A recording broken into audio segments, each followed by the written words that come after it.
and to the republic for which it stands, one nation, under God, indivisible, with liberty and justice for all. Oh, beautiful for station skies, for rainbow gates of green, for purple mountains, majesty above the fruited plain. America, America, God shed His grace on thee, and round the flood from sea to shining sea. Rotary, that spells Rotary. All right, very good. So as I mentioned earlier, we have a tremendous number of guests today. So I'm going to go with President Gary, and she will run around and say hello to our guests. Give you a chance to introduce yourself.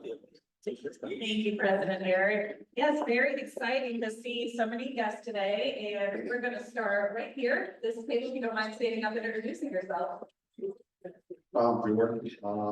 Still working on an option here and getting ready to retire in a couple of years. Trying to get more involved in me. Hey. Welcome. Come to this table, and sir, you don't mind standing up and introducing yourself. I'm Tyler, with People's Bank, and best friend of this guy since middle school. I'm the best man at his wedding. He was the best man at my wedding. I've been a Rotary since 2017 at the Peak Rotary Club in Peak. And it's got a lot harder to get as involved as I wanted to be at the back. I have a 4-year-old, 2-year-old, and a 2-month-old, 3-month-old. So I'm not as active as I used to be, but I'm still active to before to more me today. Tyler. All right. Yeah, so we'll just let you guys pass along around the microphone. My name is Pat Christopher. It's a part of the 35th grade of Mr. Christopher Creativity Lab. Second time being here, like having a great time. My name is Bobby Martin. I'm the former road record Rotarian out west, but moved here recently and friend of Nathan's, so I'm going to ask him all of our questions later today. My name is Israel, a student at NC State, studying communication. I'm a graduate student as well. I'm from Nigeria, and I was a member of Rotary in my first year in 2016 back in Nigeria. I wanted to join a community that serves humanity, and I searched Rotary on Google.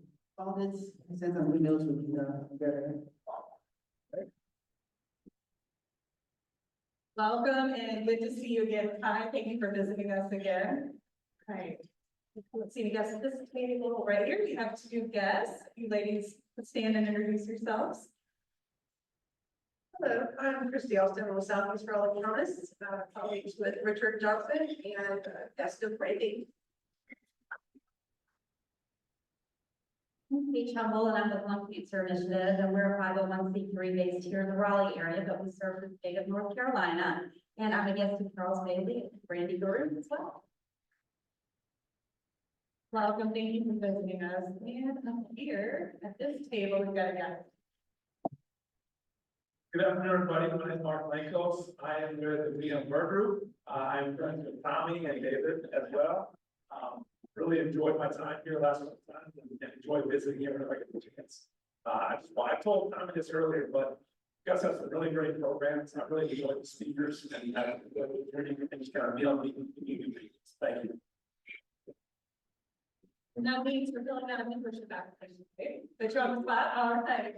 Well, I think that is everybody. Have I missed any of our wonderful guests? Don't think so. Here you go, President Eric. All right, thank you, Past President Gary.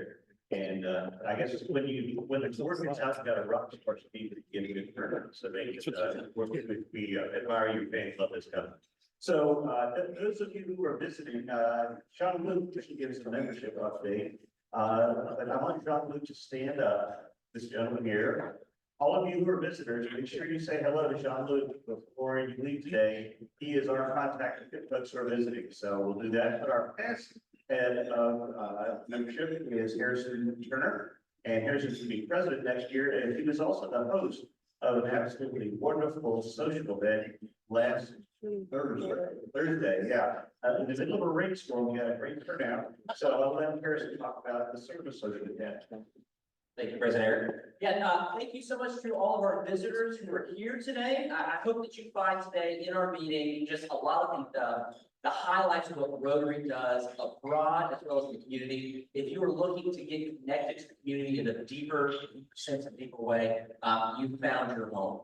And we had a wonderful service social for our visitors. We have an after-hour event once a month, and what we decided to do as a Rotary group is to turn each one of our after-hour events into a service project as well.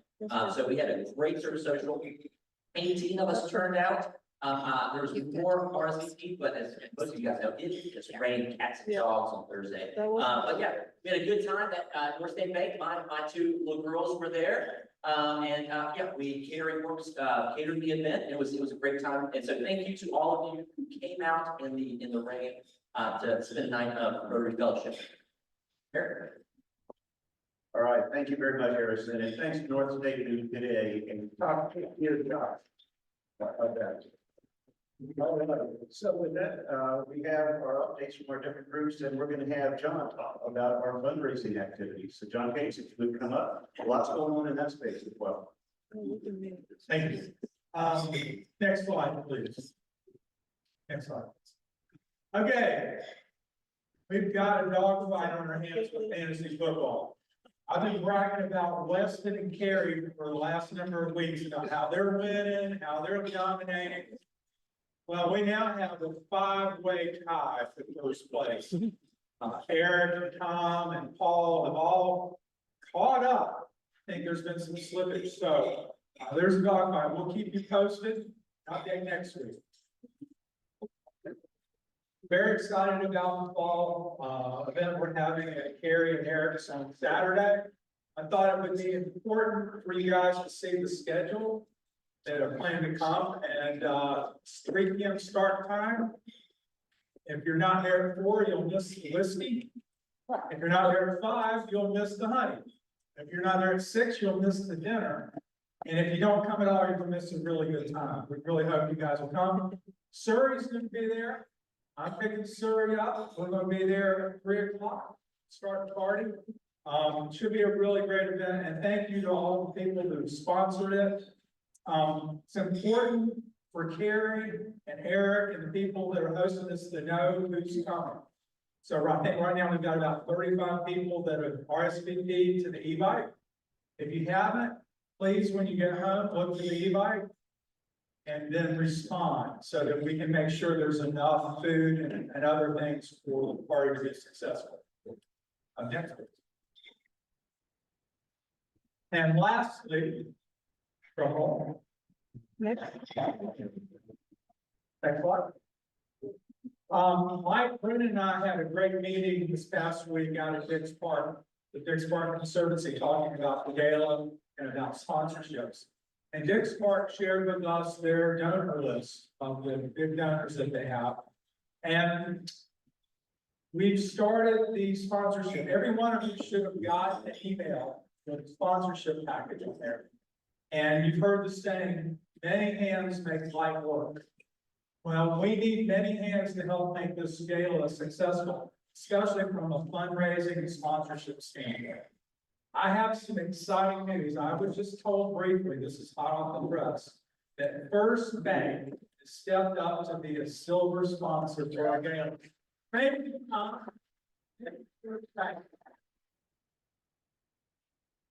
Counting on First Bank's commitment to break the logjam. And I'm sure I'm going to hear from a lot of other people in the very near future. But I did talk with Mike, I talked with Richard today and Jean-Luc. And we have 2 sponsorship levels in this sponsorship package that encourage new membership. And I would like for everybody that's a member of our club to think about other people and other businesses that aren't a member here that should be a member here. That aren't involved with our civic activities that should be involved in our civic activities.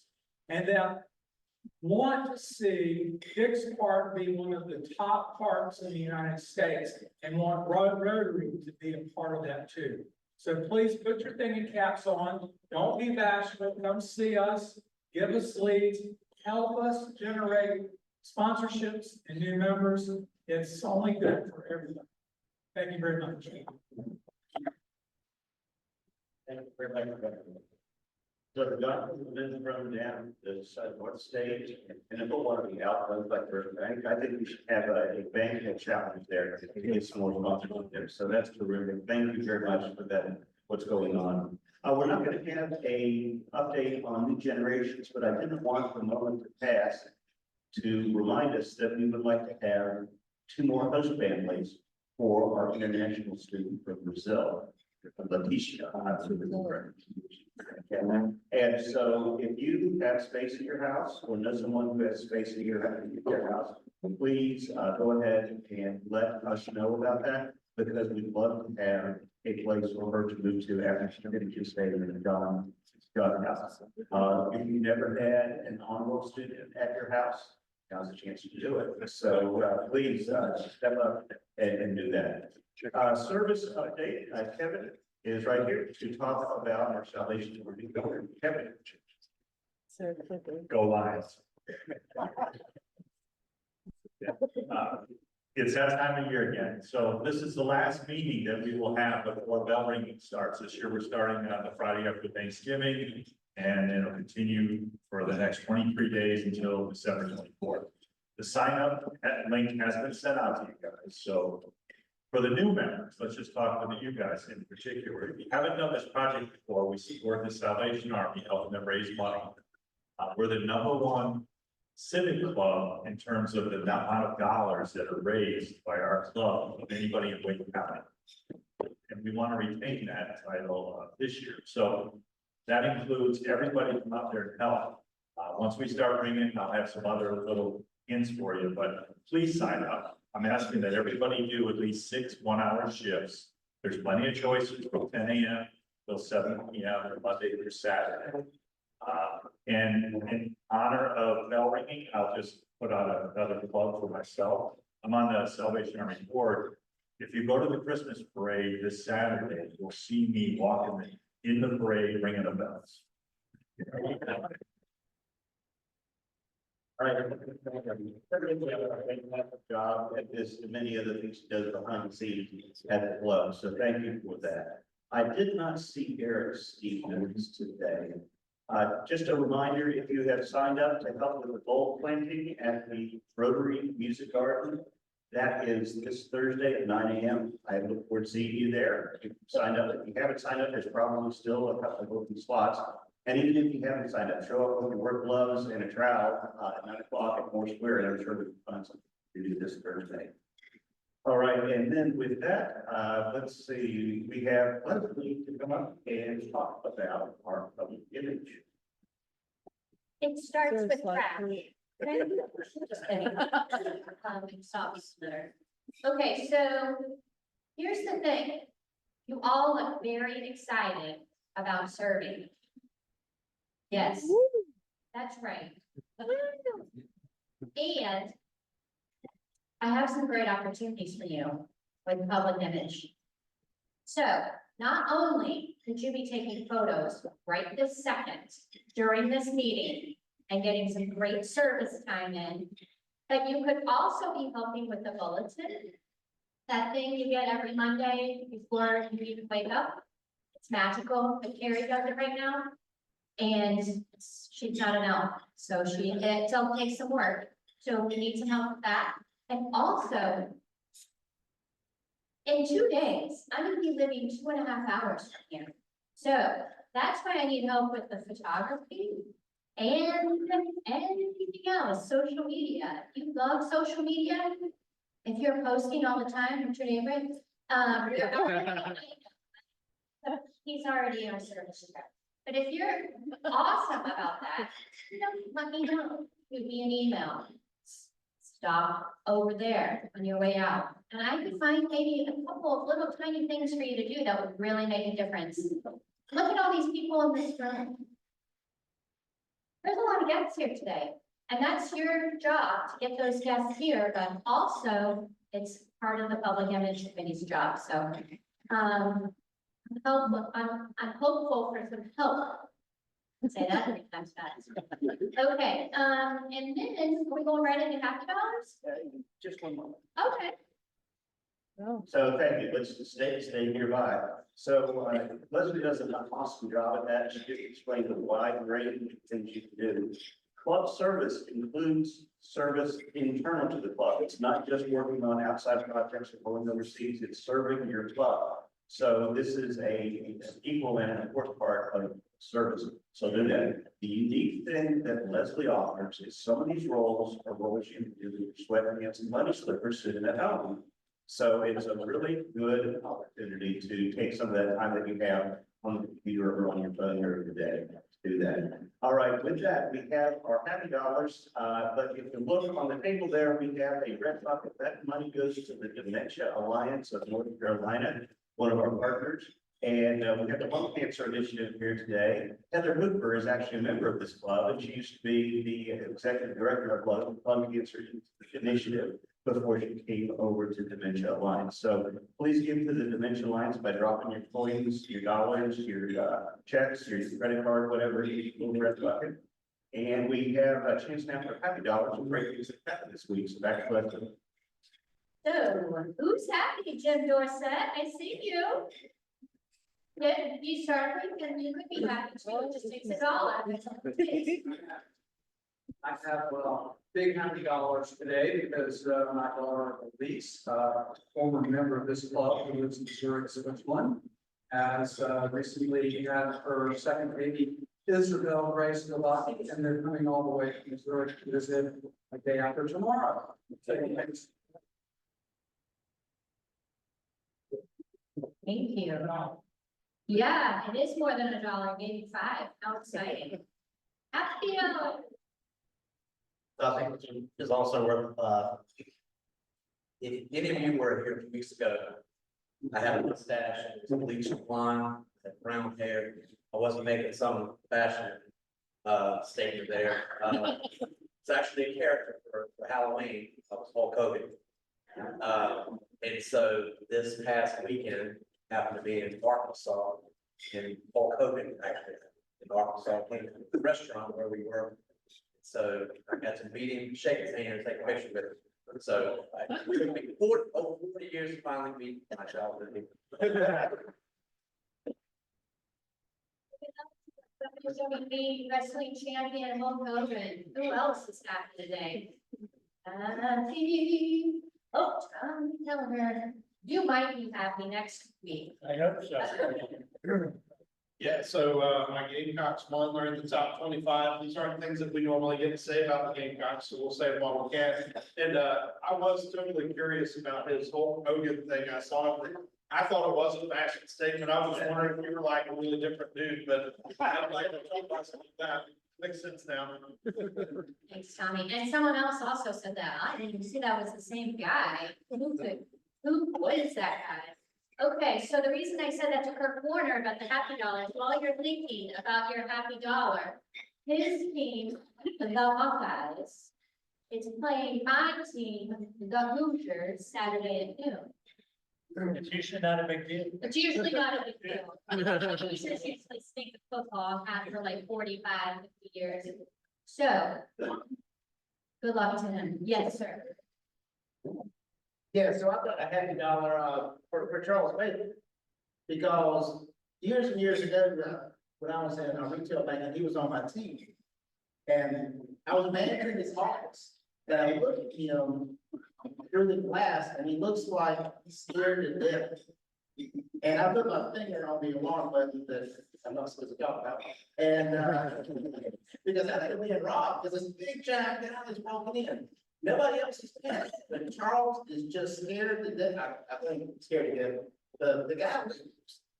And I walk out and Charles is like, what's wrong? And he tells me it was a pro wrestling. So I am so happy that you got to see Hulk Hogan in person. Awesome, okay. Ric Flair? Wow, okay. Anything else? Anyone else happy? I mean, you still can be, you can be happy during the meeting too, or after the meeting. Don't stop your happy just that you're not giving me $1. All right, thank you very much. That was great. And hopefully, Charles, no, like something was going on. Okay, with that, we want to go ahead and move on to our little thing. So let me ask you, John, back to you. There's so much money in here, I can't count it fast enough.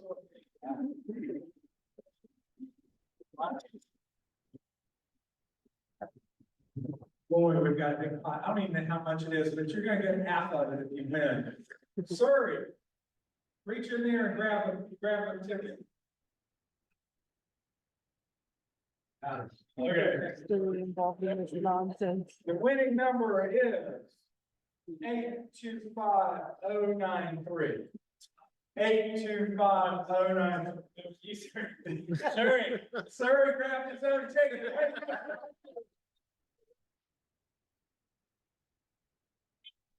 The money brings you sort. Oh, that's perfect.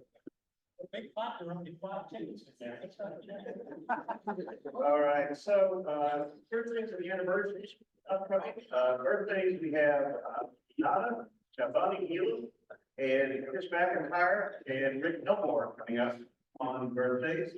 And then, we have, Sandy and John Long. Sandy is a longtime member of this club. I used to be deputy secretary of transportation. She often makes it to the Christmas party, so, Sandy and John. And then Eric Stevens and his wife Susan have an anniversary, 32 years, coming up on the 28th. So congratulations to all of them. Then our upcoming meetings, we have no meeting next week. So if you come here, you'll have a nice lunch, but no Rotary meeting. And then we have Scott Mason, the Tarpon Traveler, but we are already up on the 2nd of December. Yes, December, I said December. Yeah, 2nd of December. He will be bringing books that he can sign and make amazing Christmas gifts, and he will personalize it for you in really clever, creative ways. He's a great speaker and obviously a really good storyteller, so don't miss that one. And then we have our holiday Christmas luncheon at Carolina Country Club on the 17th. I made a mistake last week. I said the 16th. It's 17th. It's Tuesday, not Monday, Tuesday. Please put that on your calendar now so that your other holiday events don't get scheduled against it. And then when the RSVP comes out, please go ahead and respond. You need an accurate account for that.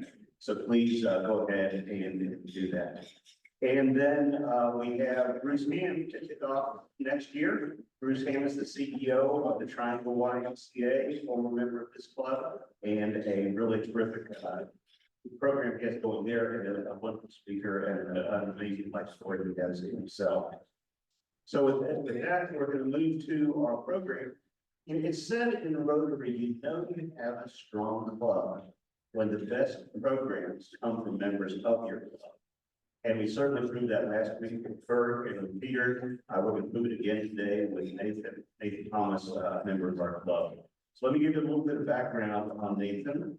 And I learned some things this weekend just reading through this that I was not aware of. I met Nathan, I've told the story a couple of times now, several years ago when he approached this club when I believe it was Kirk was president at that time. And this young engineer came in and he had this idea for a solar project in Uganda. Is it Uganda or Uganda? Okay, either way. And so I remember not being terribly pleasant with him. I questioned him on DC versus AC voltage, how he's going to get local contractors to really perform, and he had all the answers. He had done his homework and he was ready. We went ahead and participated in that, and you'll hear the rest of his history. He is an account manager and his other roles, multiple other roles, supporting Fortune 500 OEMs in manufacturing. He's the founder and CEO of All We Are, that's the company that does these solar projects, and a lot of millennials and Gen Zs in that. And then since 2009, they have put solar energy projects in place that support 100,000 people. 100,000 people. That's having an impact. Nathan is also leads Busy Engineering Company, and it's a engineering, procurement, and construction company, a general contractor that does work around the world, sub-Saharan Africa. He does that. He has a Bachelor of Science in Mechanical Engineering at the University of Cincinnati, go Bearcats. And he became a Rotarian in 2015, just 9 years ago. He's had numerous roles in Rotary and was president of his club in 2017 to 2019, in membership here rather. He's a member of Rotary International's Technical Advisors Group and also their Environmental Sustainability Action Group. And then in 22-23, Nathan served as district governor for our district that we're in. He was one of the youngest district governors ever at the age of 29. And if you remember, he did what I call the A to Z walk. I mean, he couldn't do the A to Z walk, but he walked across the region, across the district from Apex to Zebulon. Is that right? Yeah, Apex to Zebulon, raising money, raised $35,000 with that project. And he's continued to work with the district in various roles, finance and whatnot. He spoke at district conferences. I heard him speak at Rotary International Conference in Australia. And he's very committed to Rotary, very good to this club. He lives in Raleigh, and his wife Rachel lives in Raleigh too, which is kind of convenient. And together they are among the youngest major donors in Rotary, with having made a major donor status, and he's level 2 Quest member as well, meaning he has a full plan for Rotary in his estate. So if that's not enough to interest you, and those of you who know Nathan know he has a lot of passion for everything he does, and this project has been something he's passionate about. So please give a really warm welcome to our member, Nathan.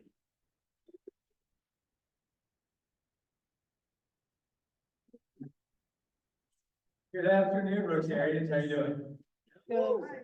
It's a pleasure to be up here. You heard that bio. I served as district governor a couple years ago, and doing that, I said, I'm not going to give any programs about the solar work. I'm just going to focus on what clubs want to do. So thank you, Eric, for giving me the opportunity. I think the first opportunity in maybe 4 years to speak to a club about our work. And in preparing this presentation, it was exciting to look back at past presentations I gave. Actually, the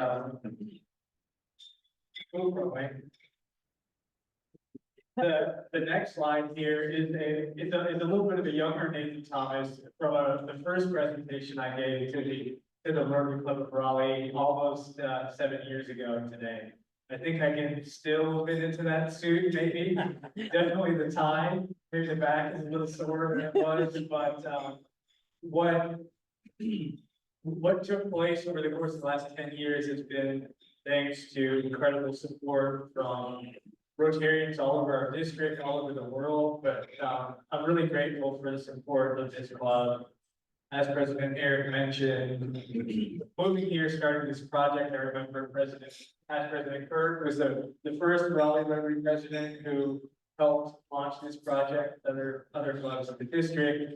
And I don't know what was going through that guy's head up in the Capitol Club those years ago, but one of the things I remember at least crossing my mind was, okay, I've done 2 or 3 solar installations. And I've really built this up in Cincinnati, Ohio. I'm moving, I'm relocating to North Carolina. You know, I've done 2 or 3 of these installations. We've been able to impact the lives of a couple thousand people. What am I going to be able to do in Raleigh, moving to a completely new place, new people? And thanks to the support of this club and so many, we've done a lot. We've done a lot. So over 50 solar installations in Uganda, impacting the lives each day of over 100,000 people. So I want to share some of the updates from what we've been working on, but share a little bit about my story as well. So this is a kind of the flat past going past 2017 all the way back to 1999. So my parents immigrated from South India to Toronto, Ontario, Canada in the early 90s. So my brother and sister and I, we grew up in Canada. And our world was just our immediate family, I would say. So a really strong focus on education, but this nucleus of family being the people around us. So that photo you see in the top right, that would be just an average kind of end of the day activity for us to all sit around and read books. So I'm there in the middle reading a book with my family. Later that year, and so that's what we're going to see next in the photo on the bottom left. My parents took my brother and sister and I to Kerala, India, to for the first time meet our grandparents and aunts and uncles and cousins, living all the way across. So people maybe that we spoke to on the phone. And this is so long ago that it would also be letters, right? So actually physically mailing letters to India and corresponding that way. But to go over there was a special experience that my brother and sister and I had. In that experience, I think one of the big things we took away was just how drastically different our life could have been if our parents hadn't made this big sacrifice to move across the world. We also noticed that literacy was everywhere. Kerala has a 99.9% literacy. It's a very educated area. In those experiences, I remember being together, sitting together as a family, and the power would just go off, and it would just be a normal happening, just an everyday life in India, and it's the story in India and all of it. So we looked at good. We saw maybe some of the challenges that are just part of life in a developing country, and we came back with that, and I think it really shaped our worldview. So getting into high school in 2006, we towards the end of high school, 2009, 2010, we're starting to think about college and studying hard and go to a good school. And in all of that, part of that is extracurricular. It's volunteering, making sure you have a great resume to be able to write good essays for college. And we would all volunteer. And we would just really not like doing it, to be honest. We would do things like clean up a football stadium or help out something somewhere. It was really just activities we were doing begrudgingly to write it down on a piece of paper. And I just really felt that there has to be some type of connection to our interests, our passions, our desires, and our skills that we can connect to volunteering. So at the time, I'm a junior or senior in high school. I'm a nerd. I fix up computers in my spare time. And I say, what if I collect computers in my community? Could there be a school somewhere in the world that struggles with literacy that I could send it to? Growing up in Northwest Ohio, I have incredible access to technology. Let me see what I can do. So I email hundreds of nonprofits all around the world. And luckily, one nonprofit responded to me. It was a small organization based in Pittsburgh, Pennsylvania, that had a relationship with a school located just outside of Kampala, Uganda. So a question you're maybe asking now, and I was definitely asking all those years ago, is, well, where even is Uganda? I have no clue where this is on that. But the founder was really excited about my idea for the project and encouraged me to pursue it.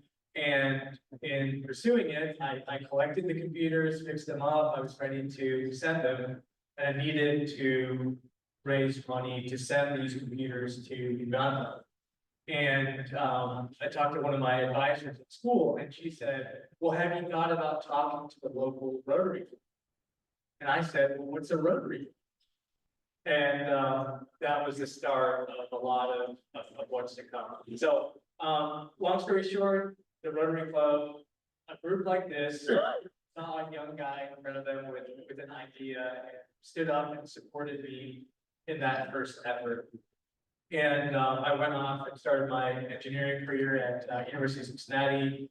And after my freshman year of college, I traveled to Uganda with big plans of everything we could do in terms of computer literacy and teaching them how to use Word and PowerPoint and all of these different things that I thought would just increase their ability to do so much. So I get over there and I go to the school, and they could hardly afford to power the computers. The time that we had with the computers, the power would just cut off. And so I learned quickly the value of asking people how we might be helpful than assuming we know what they need. And really to focus on the basics. What are the basic infrastructure points that are needed in these developing countries? How do we support those needs? And let local leaders, create the change in their communities. So at the time I said, okay, I'm pursuing engineering. Let me use this as an opportunity to hopefully develop solutions that can be cost effective and sustainable. And, launched the Sun Project after trying several different things in 2015. And so you see us today with 50+ completed installations and a lot of exciting for the years to come. Okay, so again, where's Uganda? So there's a map up there at the top right. Uganda is a former British colony that is in Eastern Africa. So right next to Rwanda, Kenya, Tanzania. It's a world-renowned but lesser known safari destination. They're really well known for their gorilla trekking and some of the special activities we can do there. Interesting facts about Uganda. So Uganda has an incredibly youthful population. Okay, something like 50% of the population is under the age of 18. Something like 75% of the population is under the age of 30. So what that means is to focus on infrastructure, specifically with education, healthcare is so key. And then also to be able to provide good jobs for people once they finish their education. So our work, what are we doing? These are real photos from the schools that our organization works with. It's not something I pulled from Google. We really saw this in a school that we started to work with. So this on the left, unfortunately, is probably a best case scenario for a lot of schools in remote parts of Uganda. They have no access to energy. There's no national grid. And so they're using very expensive kerosene candles to study at night. And then on the right, you see sort of the before and after, right? So you see on the right here, you see a school that has solar energy. So this is the school a couple months later after we did the installation. Okay, so again, the key thing here is that a huge portion of the population doesn't have access to energy, especially in these remote parts of the country. So we see almost drastic improvements in security and the school's ability to board students, see improvements in performance, test scores, and just overall benefit for the entire community. Our approach, we call it DIY development. So we put 100% of any public donation to charity. And we're able to do that because the team, and you'll see the team in the next slides, we're all being employed working in a corporate environment. And so we're leveraging corporate learning and using it to build a different type of nonprofit. Nonprofits are often known to not be technical. So we want to be very technical with our work, but to make sure we're using donor money responsibly. So you see an example of technology on the left there. We set up a warehouse. You see in the top right, it's really a bare bones warehouse, 2 acres, sea containers to store components. And we needed to track inventory. And so we were able to work with our engineers, create an app, they scan solar panels and batteries, so we can keep good track of the important inventory we have at the end. Another thing we do is we keep everything in-house. So we design and install and carry out all of our installations ourselves. So an installation we do can take roughly a week. When the government in Uganda or large aid organizations attempt to do similar work, it is much more expensive, something like 4 to 5 times more expensive. And it doesn't take a week, it takes weeks or months to implement. So the DIY approach there is really an important part of the work we're doing, to innovate and really engage with how big business and corporations that we work with, how they continue to develop. How can we breathe that type of energy into one company? So some of the folks I work with, lucky to work with my wife, she really puts up with me more than just in our personal lives, but also she's a part of this journey, and there's our marketing teams. And then we have other folks who lead teams of volunteers located all over the country. So generally it's people who work in operations or engineering. They're a natural fit to be on our technology team or our operations team, and similar way for marketing, also for finance. And then in Uganda, Brian India leads our paid team in Uganda, so they carry out the monitoring, the evaluation, and all of our work on the ground. So he has an office team and then also a team that's out in the field that is carrying out the installation, that's managing our facility, and also handling monitoring and evaluation. This is a huge part of our work, building trust internationally. In my experience in the last 15 years, this is the biggest challenge for NGOs, is to build out stakeholders and local components of the work. This is really what's so complicated. So we're lucky to have a great team. So our project starts sort of with that DIY approach to the program design, and then sort of the quick way to look at it is number one, starting with the needs assessment. So we work with local Rotary clubs in Uganda to conduct needs assessments, to understand how do we scale our work. And then we are designing the systems and then carrying out the installations in-house. So the procurement, that all is happening locally, but we're able to find really high quality solar components, batteries, panels, things that we would put inside of our homes in America, in Uganda. That is also another huge problem in the developing world, where the quality of the components often readily available to carry out infrastructure work is just so poor. You run into issues almost immediately after you install it. And a big part of all the projects we do is we believe if people don't pay for what they're receiving, the sustainability just simply cannot be there in the project. So all of the customers we work with, they make small payments towards the work. We've seen this being such an important part in the long-term sustainability of the project.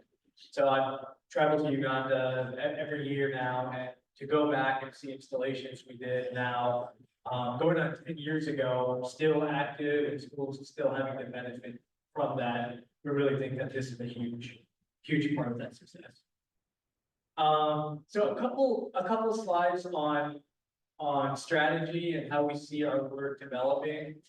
It's really things we're excited about. I'm lucky to have several chats throughout the year with Surrey and folks like Leslie and Mary Ross, and Surrey was a strong proponent in strategically scaling our work. And this is something that we've done, and we've continued to develop this with our local Rotary Club that we. So now it's even extended to working with USAID and RECA International, which are responsible for essentially working with the Ugandan government, figuring out how they see their national grid developing in this country. And where do they see it as grid power not being a viable solution for a specific reason? It could be houses are spread apart too much, it's a hard to reach area. We want to work with solar in those areas that really complement the work that's being done at a larger level. So we are planning out installations based on those recommendations, really thinking that partnership is important to grow our work. And also what we're excited about is just how much the technology has developed in the last 10 years. We've seen solar panels plummet in cost. They're much more affordable per watt. The efficiencies have increased in them, but also just the overall technology. So in the photos, what you see there, in the left, the first photo, that's how a traditional installation we would do look like. So you're looking at, you're looking at batteries, that's what the red blocks there are, in that cage. Each one of those batteries weighs about 80 kilograms. They're incredibly heavy batteries. There's the largest investment in any type of renewable energy project. And these were only lasting between 3 to 5 years. So huge cost for operations. So a very heavy and expensive battery bank that you need to store in a very heavy, essentially metal plant. Right, and then you see some of the components above, you see a charge controller, that's that black box. You see a blue inverter that converts the energy from DC power to AC power, and then overcurrent protection. So essentially your breaker box and you have some in your house. Then on the roof, what you see in the middle is these heavier panels that have different, essentially just different composition. That require these huge metal racks that we need to put up on the roofs. So what's on the other side of that arrow, on the right side, is what we're excited about. The panels have gotten much lighter. They can be very easily mounted. You see there just two small metal pieces that they mount the panels on. And then inside, it's only two components now. The component on the top there, that white component, is a charge controller inverter combined unit, and then on the bottom you have a lithium phosphate battery that's rated for 7,000 cycles. So 7,000 divided by 365, talking 19 plus years of use versus just a couple years of use in the existing systems. So it improves the cost sharing that we can do with these communities, and then also to bring our costs down. This is a big component. So the next thing that we worked on was, well, with the changes in technology, how do we leverage or change our model for our work? How do you create a contract with a remote school somewhere in central Uganda for 19 years? You just can't, right? It's just not feasible. So essentially, what we did is we took the overall components of our work. So you see there on the left, very small ancillary components. You have wires, you have conduits, you have nails, switches, light bulbs. We consider those as phase one components that the schools need to invest with the local community to put up, and then they own it. And then the other components, backwards, sorry, those would be leased. So we split them out into phase one and phase two, to help with the cost sharing. And so for the first phase one cost, we're working with local partners to reduce that cost for the local community. So the Rotary Club of Cincinnati, one of our long-term partners, is coming in and giving us essentially a grant that will allow us to cut the cost for the schools down drastically. We're bringing in corporate partners. So I'm sure you're aware, Philips Lighting is a huge player in the lighting market. They're coming in and giving in-kind donations for lights. And then we're also making sure that the local community continues to stay invested and covering light costs. And then for the phase two costs, these are these major components leased to the school. We collect that, we recover that essentially over several years with this meter that you see in the bottom right. So in Uganda, similar to other places in Africa, where everything is prepaid, right? Your power, you buy units, you load it on this device, and then it's prepaid, and when you run out, you buy new stuff. So that's exactly the same model we have here, which is very familiar, I guess, for the local. So we're rolling this out. We've done this now in 5 schools and have gotten really exciting results. Looking ahead, we have 25 additional solar installations planned in the next 3 to 6 months. We're really looking to scale our work. We're also looking at building out partnerships with universities. So we just sent a university student from UNC to Uganda for an entire month.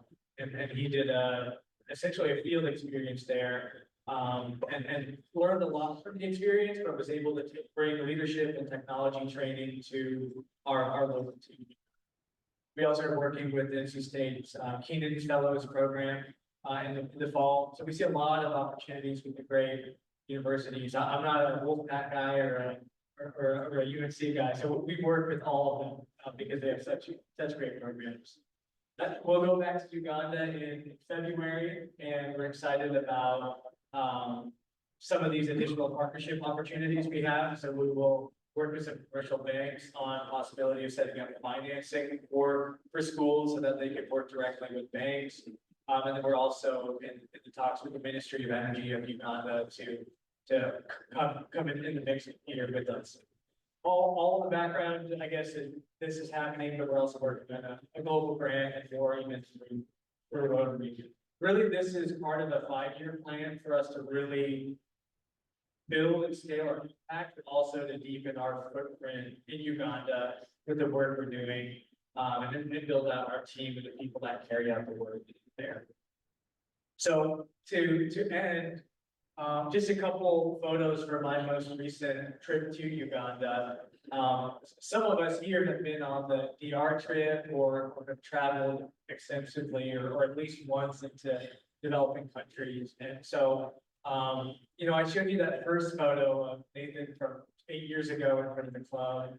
And, the Nathan today is now 15 plus years in working in development, leading a nonprofit organization, and seeing a lot of the peers I had who set up organizations when I was setting up, running away from nonprofits, right? There's an incredible amount of turnover planned or forecasted for the coming years. And I think for me, it's literally look up sometimes, right? Maybe that's a perspective and see what's around us, whether it's a lot of emailing and planning work, but also to see the benefits that we're creating in these communities. So you see here this photo of me putting a drone. I don't know where the drone is. Oh yeah, you can see that in the air, and it's just an example of so much that we have here that is just absolutely out of people's wildest dreams in different parts of the world.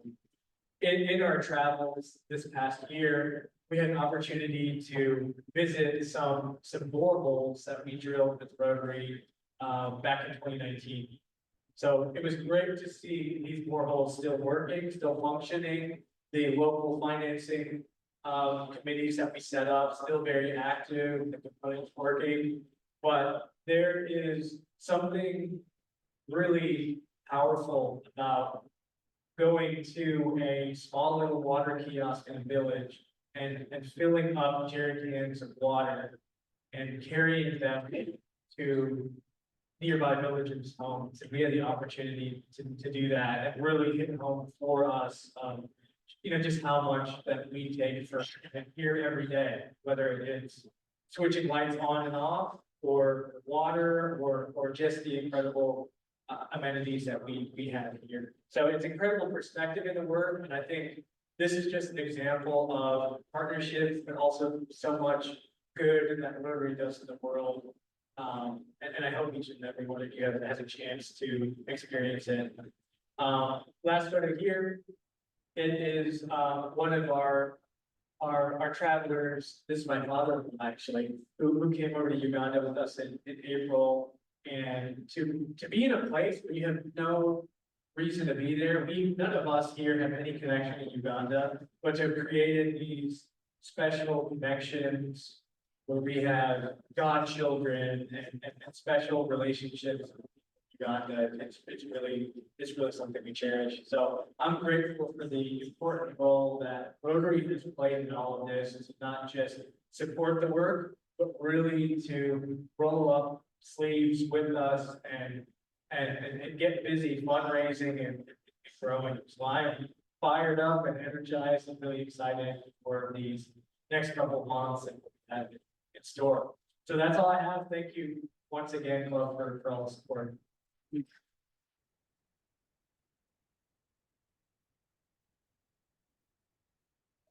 Hey, does anybody have a question for us? I was gonna ask about the sustainability aspect, but you stepped into that already, so that's excellent. Question for Nate? Yeah, yeah. It was really, really impressive. So that you guys were able to light up, they and me, educational achievement is obvious. Oh, yeah, so the question was there an immediate response or impact felt with getting, I'm gonna say it right, with getting a solar installation felt by the. Yeah, it's educational achievement. Absolutely, absolutely. Immediately, we saw test scores increase. Schools that are able to keep students for evening studying. We even saw things that were completely unexpected, like people in the community or students from other schools traveling to these schools that have access to light, to just read a book in the evening, right, or study and do things there. So a lot of really, really beautiful things. Yeah, good question. Anyone else? Yeah. How many people do you have on your team? Incredibly impressive. Thank you. So the question was how many people are on the team? So in America, we have about 25 young professional kind of Gen Z millennials all across the country that work together remotely. And then in Uganda, we have 5 full-time workers, and then we have a part-time staff of 10 to 15 that we hire when we do the installations. The US people are all, The US people are all volunteers. Yeah. Thanks again. Yeah. Thank you so much.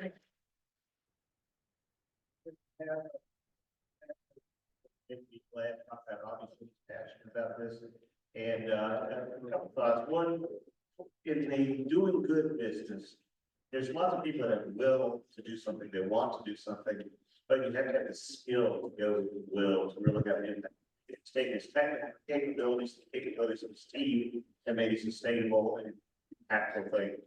And then the other thing I would say is, next time you're talking to somebody about Rotary, says, what does your Rotary Club do? Says, well, we ring the bell for the Salvation Army, we have a clinic, but we also help put solar panels at school in Uganda. And describe those 2 pictures of the kids trying to read by candlelight and the kids in the well-lit room. That's part of what being a Rotary is. So thanks again, Andy, for Western Trade. Before we go, one piece of administrative work on your tables, there is a form for RILA, that's the Rotary Leadership Youth Academy or Award. It's called VOTE. That's for high school juniors to attend. You don't have to be in any kind of relationship with Rotary or anything else. All you have to do is know a Rotarian who has that form. So I'd like to see all those forms disappear from those tables today and take it home and think about who you can sponsor or nominate for that program. What a great thing to do for a young person to set them up for their last year in high school, be successful and on into what they do after high school. It's a fantastic program, two-day program. And please take those home, fill them out, and get them back to Shakima or to Linda, okay? And with that, Rotarians, let's all stand and do the 4-way test. And